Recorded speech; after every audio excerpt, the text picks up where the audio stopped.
Hanaanka fogaan aragga ee tiknoolajiyada saamaxdo ayuu ku qabsoomay kulankan oo hordhac u ah shirka golaha amniga qaranka waxaana gudoomiyay madaxweynaha Jamhuuriyadda Federaalka Soomaaliya Mudane Maxamed Cabdullaahi Farmaajo oo ugu horeynba mas'uuliyiinta kulanka ka qayb galay ugu soo bandhigay warbixin ku saabsan shirkii dib u heshiisiinta ah ee Djibouti uga furmay madaxda dawladda federaalka iyo Somaliland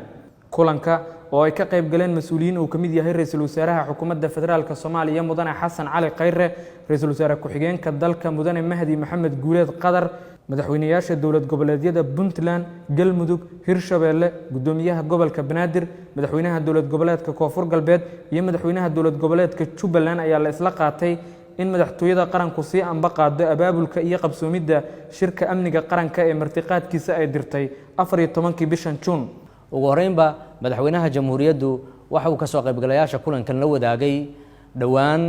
shirkii dib u heshiisiinta ee uga furmay dawladda federaalka ee Soomaaliya iyo Somaliland dalka aan walaalaha nahay ee Djibouti madaxweynuhu waxa uu xusay niyad wanaaga dawladda federaalka ee la tagtay shirkaas waxa uu sidoo kale xusay in shirkaasi uu sii socon doono waxa sidoo kale madaxweynaha jamhuuriyaddu uu la wadaagay dhamaanba ka soo qaybgalayaashii kulankan sida ay dawladda federaalka ee Soomaaliya uga go'an tahay wada shaqaynta maamul goboleedyada taas oo ku dhisan dimuqraadiyadda iyo rabitaanka shacabka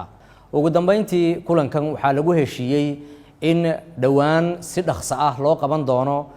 shirka rasmiga ah kaas oo madaxweynaha jamhuuriyadda federaalka ee Soomaaliya Mudane Maxamed Cabdullaahi Farmaajo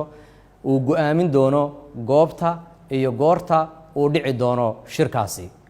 dhankooda madaxda ka qayb galay kulankan ayaa soo bandhigay sida ay uga go'an tahay in la sii anba qaado qorshayaasha dawlad dhiska iyo horumarka dalka iyaga oo wadajir u soo dhaweeyay qorshaha madaxweynaha jamhuuriyadda ee ku saleysan wada tashiga is-ogolaanshaha iyo u tanaasulka danta guud Shucayb Maxamed Cali warbaahinta qaranka Villa Soomaaliya